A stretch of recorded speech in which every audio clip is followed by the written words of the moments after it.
Hey everyone, this is Bill Kenney, CEO and co-founder of Focus Lab, a global B2B branding agency. I'm back with another episode of the Debrief, a series where I sit down with past Focus Lab partners and we relive the true project, not just what shows up in the case study, the pretty images. We sit down and we talk about what were the challenges in the project? What were the things that were unexpected? How did we get through those things? My hope with these interviews is that you get the real insight of projects, whether you're either on the agency side or you're a marketing leader, a CMO, a founder that's considering going through a rebrand. This is the series for you. In today's episode, I'm sitting down with Nick Donovan. He's the VP of Marketing and Comms at TAI. That stands for the Technology Association of Iowa. We had the pleasure of partnering with them. That brand is now live, and we talk about all the components of that project. Nick is a past designer, now in marketing, but obviously has very specific tastes. He's also worked with inside agencies, so he had those expectations as well. So that is a part of the conversation, as well as talking about the value of creating an identity system that allows for child brand development. That is something that was very specific as a need in their project and really turned out to be a highlight in the breadth of the identity system. We also spend a lot of time talking about the importance of strategic North Stars, the value of messaging, purpose, vision, and mission, and how that actually created the aha moment in their project. You're going to love this episode. Enjoy.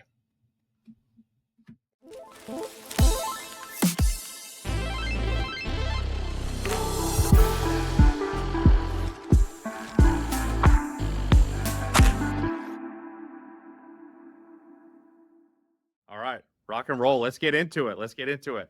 I did a little kind of fact checking around the office, quote unquote. We're fully remote. Yeah. But I hit up Mason because I know she was really close on the Great. project. And I said, hey, I've not met Nick yet. Like, what's his vibe? Like, what's his energy like? Just so I know going into this. And quote, she said, he's one of the best clients I've ever worked with at Focus Lab. So there you go. There's your happy birthday kudos. I threw it out. First stop.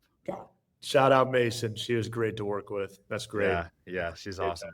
So now I've set you up as the man, the best person ever. Why don't you, for the viewers and listeners, just tell people who you are and what you're doing? Absolutely. So I'm Nick Donovan. I lead marketing, communications, and PR at the Technology Association of Iowa, TAI for short. We're an industry development group focused on the technology sector, the growth and the health of it here in the state of Iowa. So statewide organization. We're a member-based organization. So our membership consists of early stage startups through SMBs all the way up to enterprise level companies. So think about some of the largest employers in the state of Iowa are members of TAI. In addition, we got members in academia and adjacent business groups. So it's a really nice cross-section of business here in the state of Iowa, and understanding that technology kind of is woven into every company and every organization across the state. And that's the model we kind of go from. So that in a nutshell is what we do as an organization. Yeah. And you lead marketing very specifically, yes? Yes, absolutely. Yeah. So manage the brand, our perception, our position, that we're serving our members, we're serving the ecosystem.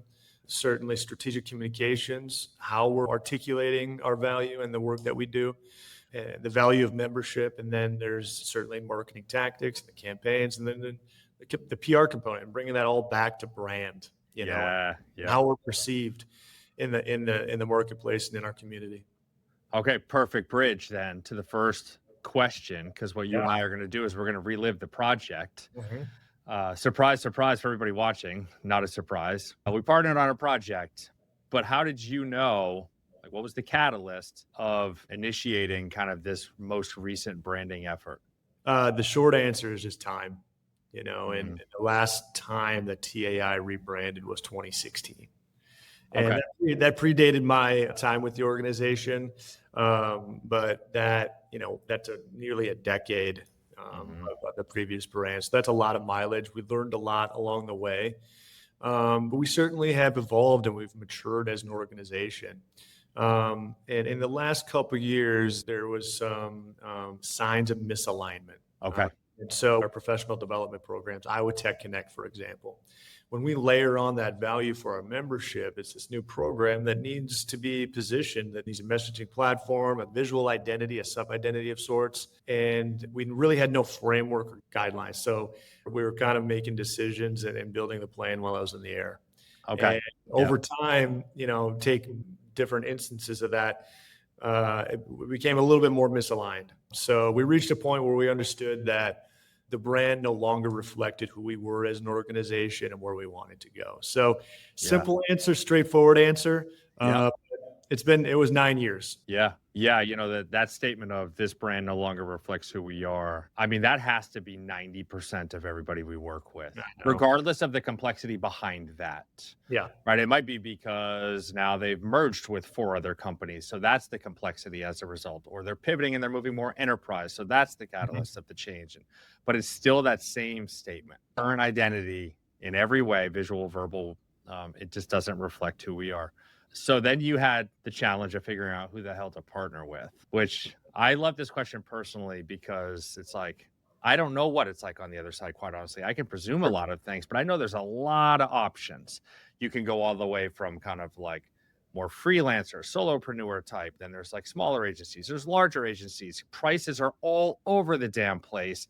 Yeah. You don't know who's the right partner for you, if they have capacity, et cetera, et cetera. You start this journey for a partner. How does that start, and how do you try to land that plane?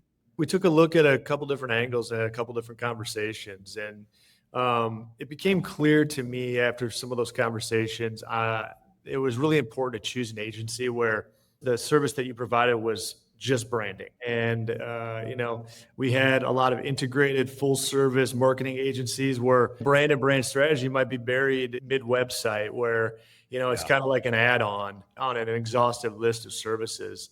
There's nothing against that, that I came from that background. I worked at a large-ish B2B marketing agency, fully integrated. But we wanted a little bit more focused approach. And I know by watching a couple of other of these episodes and some of your other clients, that process was really important.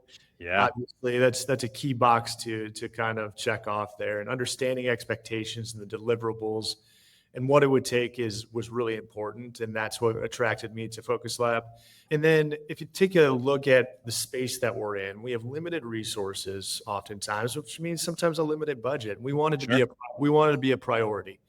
I've been in situations before where we were the lowest priority on the ladder, and it took days for an email to be returned. It took even longer for a small, change to a website. So we wanted to be a priority, and we wanted to really focus in on brand and brand only. I followed you guys' work for quite a while back in my agency days. I spent half my career in agency and half of my career in not-for-profit community space.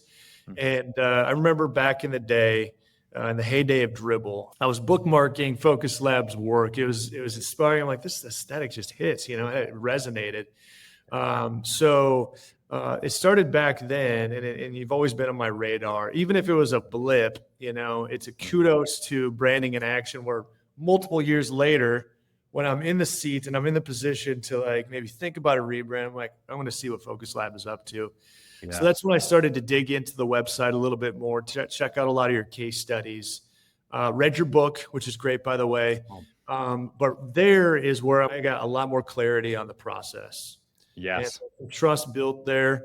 So hopefully that kind of covers it in terms of like its process, its familiarity with the work that you were doing.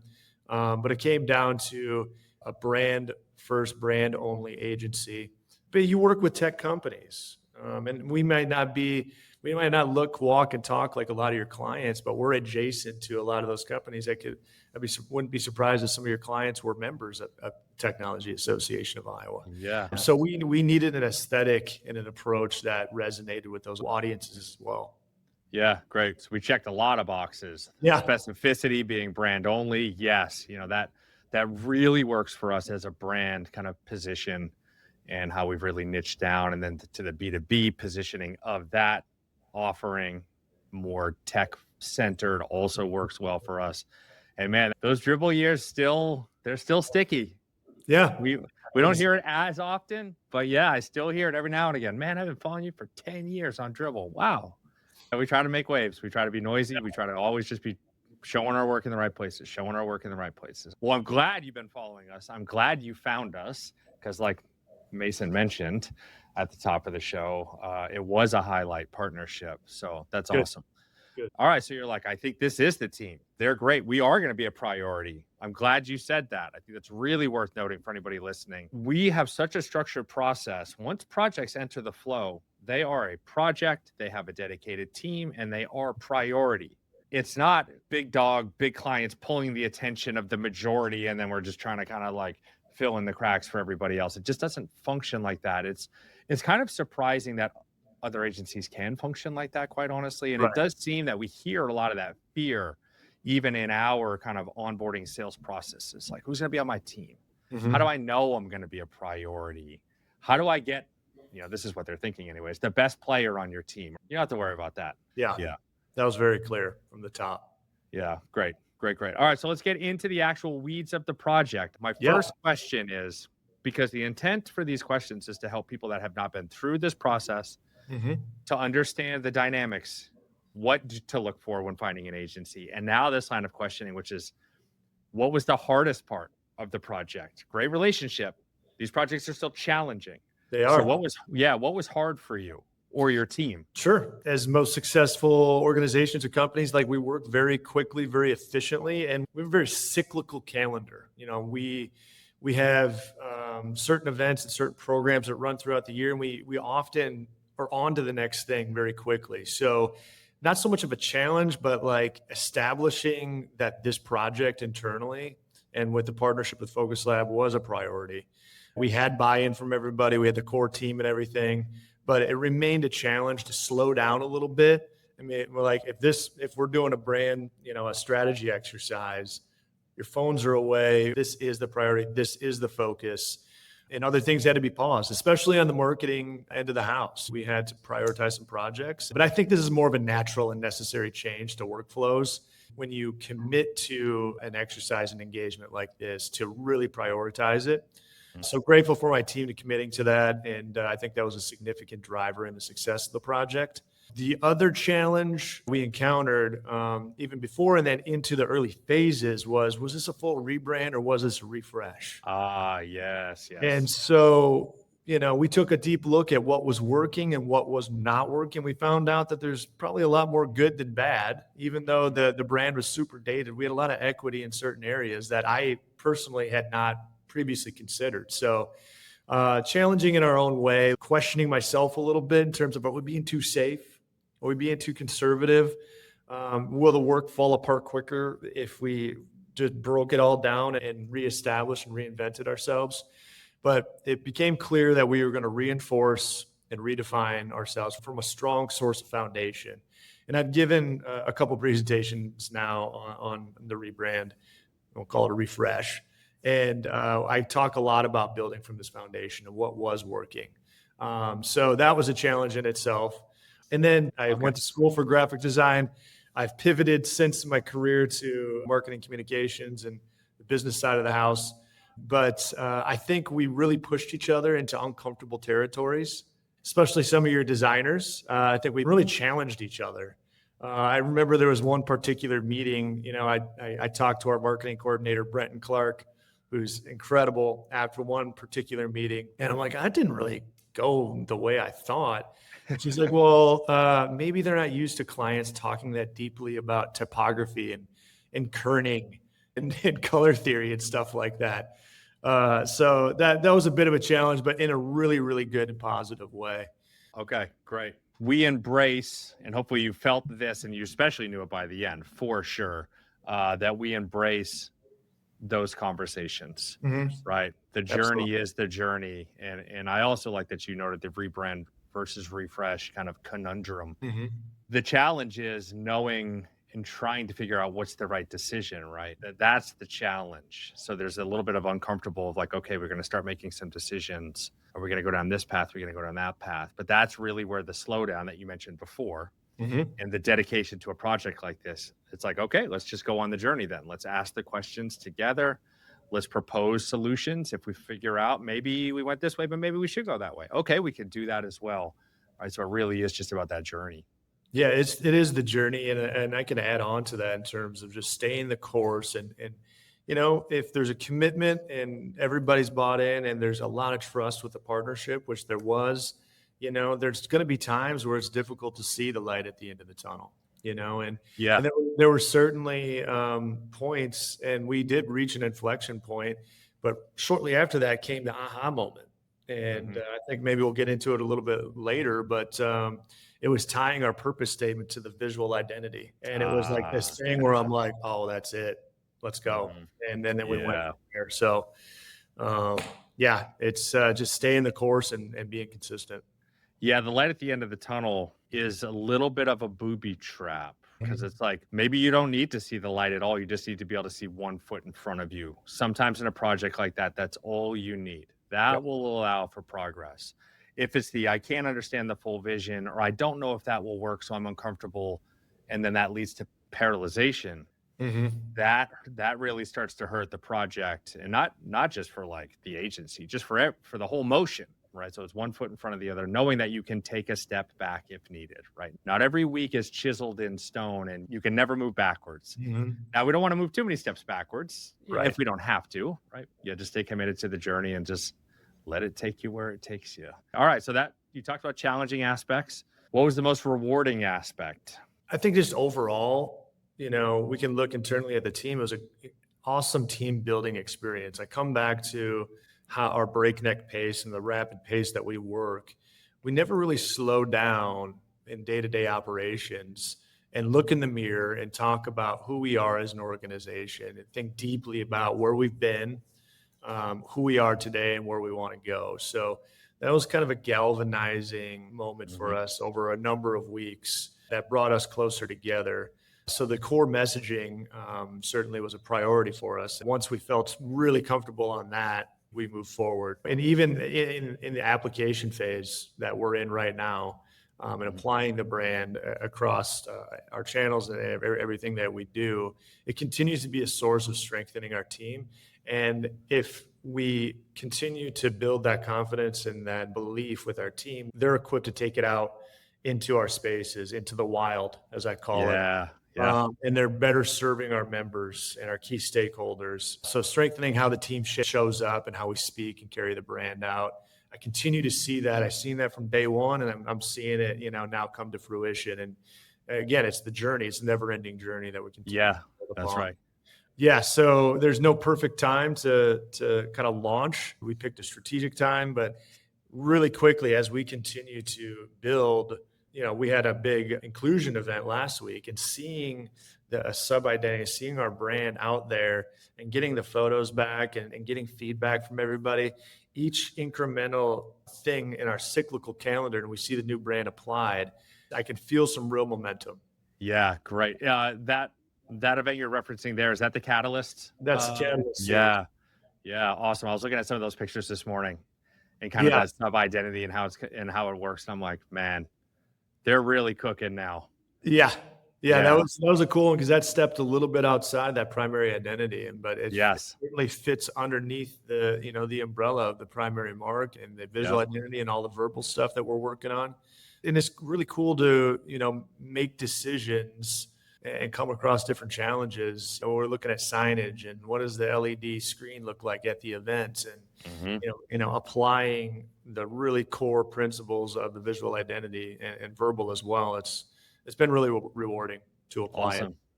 Yeah, I think you all are seemingly in a perfect spot of like guardrails, but a lot of flexibility and opportunity. Sometimes brands, and it can be for the right reasons, and even projects of our own, right? They can have a pretty tight sandbox. Sure. And after a while, when you start spinning out new things, it can get a little bit repetitive, right? Like that shelf life starts to feel short. And you have to get really creative on how you don't make everything just look the same all the time. Absolutely. Where you all, it's already clear that like you're able to go wide right from the gate. You almost have like a really super long runway. Yeah. And that was a priority in discussions is emphasizing, number one, a sub-identity system. And we kind of borrowed some inspiration from a university kind of model where you got the university mark and seal, and then the hierarchy underneath, you got the colleges, departments, and student groups and buildings. Then underneath that, you got sub brands and identities. And then over here, you got the athletic department. The athletic department is kind of like our signature events. The more dynamic, there's more vibrancy, but it all fits back underneath the umbrella of that primary identity. So the flexibility and adaptability there was key, but we needed more cohesion. We needed more consistency. So I really emphasized that. And then the other thing is, with our limited resources, we have some great partners on the design end of the house, the production end of the house that we work with. But having a grid system and a design system to be flexible, to ensure that consistency, but again, to avoid that sameness, what was a key element as well. And that came in the form of a 12-column grid to help inform digital layouts, print layouts. We do a lot of event stuff. What does a super wide LED board, how does that fit into the grid system? And then overlaying our core kind of visual language, which is a cornerstone, which points right back to our purpose statement, was really cool. Yeah. So you want to touch on that for a second? You hinted an aha moment, which is like, every project has this, like, their own version of the impasse of, like, this feels like a critical moment right now. And I don't know if we're there yet, right? And everybody's hungry to be there. Even if we're saying, like, it's okay, it's a journey, it'll take time. Some people get there in the first couple of weeks, sometimes getting there in week 10, and they're nervous as hell.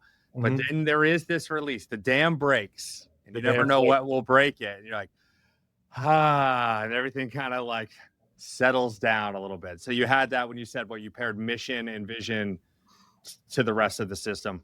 Yeah, absolutely. So we tackled those core messages first. It was really important for us to define who we were, how we did it, what we did, and then, that North Star and where we were going. And we really never had a vision statement. We had a piecemeal together mission statement and somewhat of a purpose statement, but it felt more like a marketing tagline and slogan and everything. So we really prioritized that.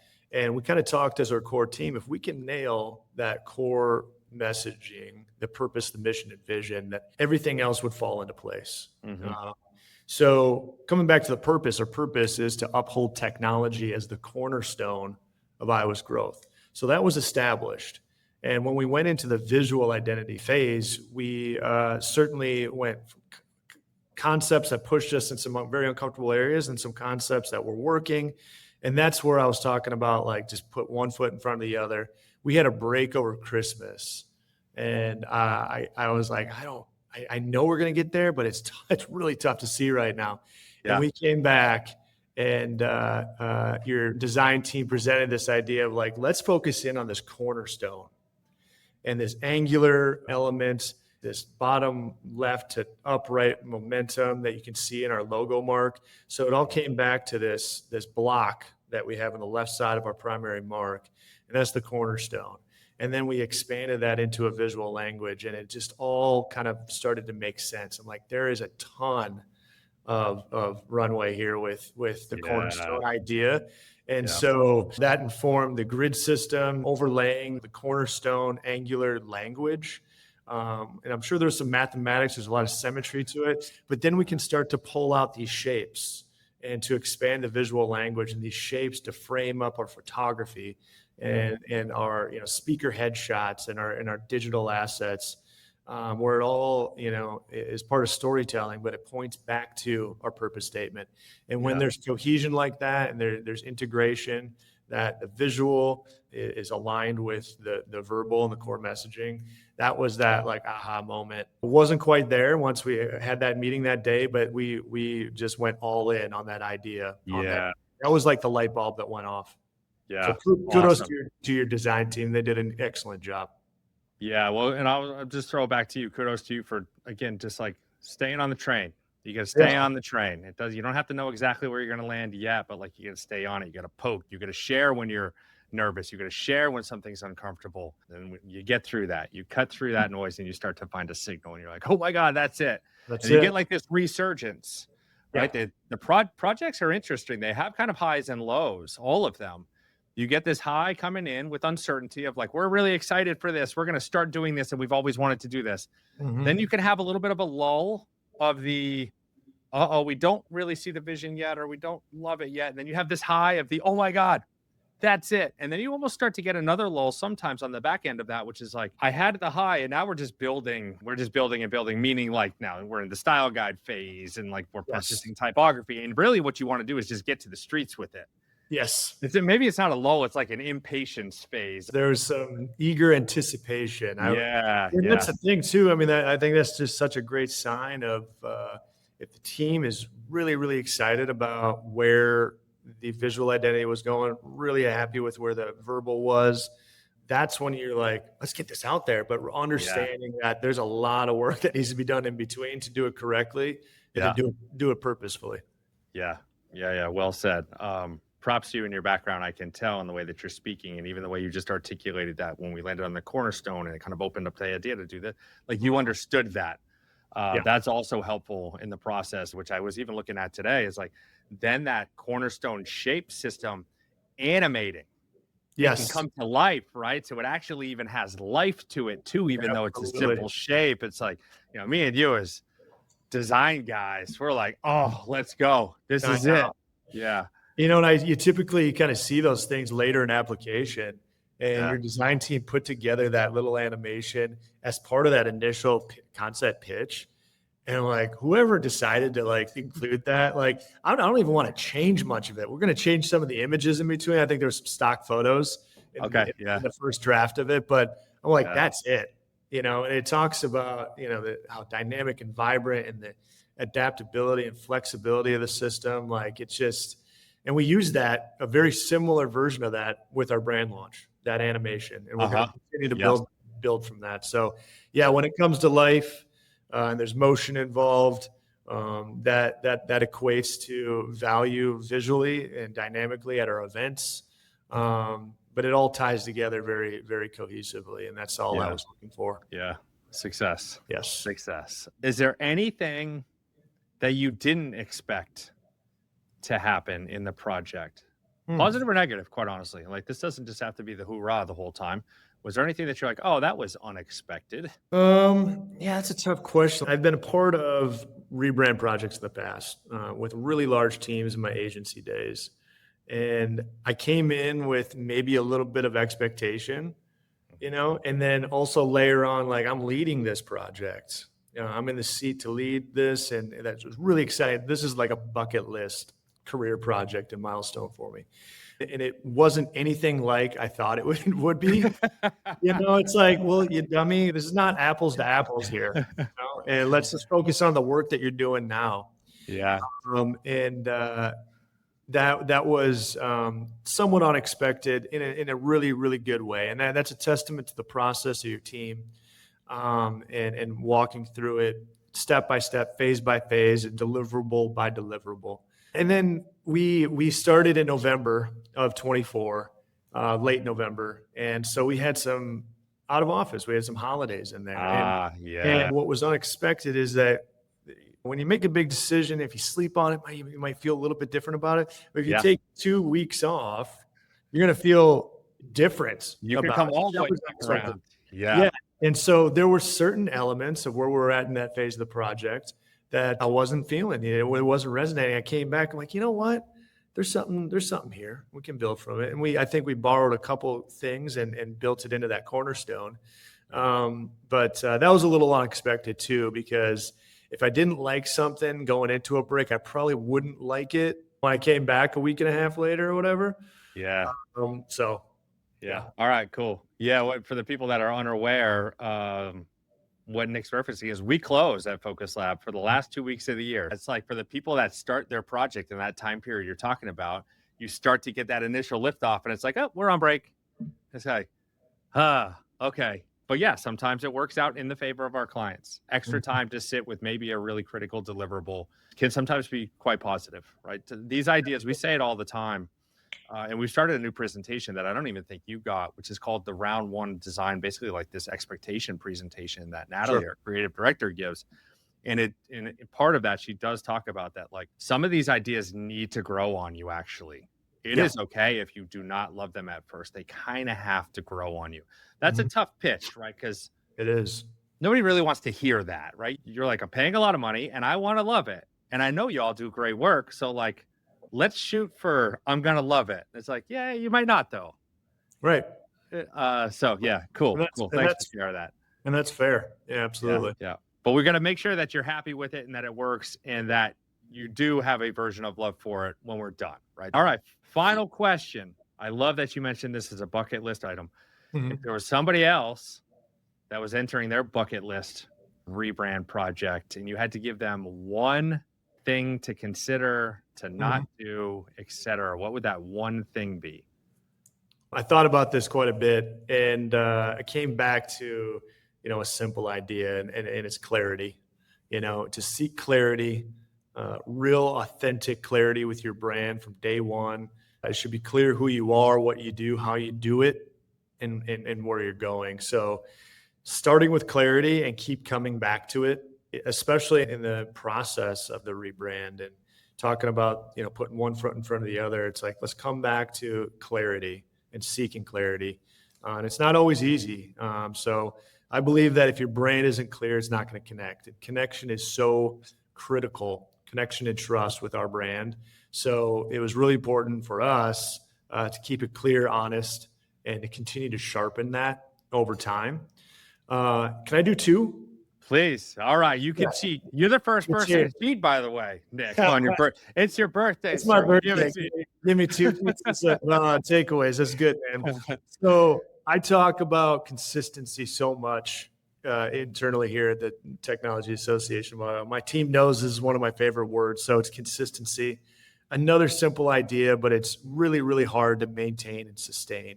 Like with anything in life, let alone a brand with complexity and layers to it. So consistency from day one, I talked about that from the top, is, showing up and prioritizing the exercises and the conversations and the feedback loop and the deliverables and really dissecting it and coming back with thoughtful, purposeful feedback, consistency there. And then throughout the entire process and the journey. So when we start to apply it across our channels and we're making decisions, being consistent afterwards too, and how we show up and really building from this excellent foundation that was built with the brand.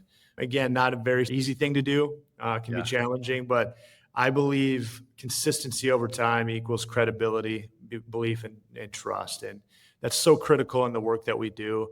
Especially if all the ingredients are done right. And that certainly was the case with working with your talented team. So I really appreciate that. Appreciate that, Nick. Yeah. Okay. So everybody take that to heart, right? Which is this idea of know what the hell you're doing and why you're doing it.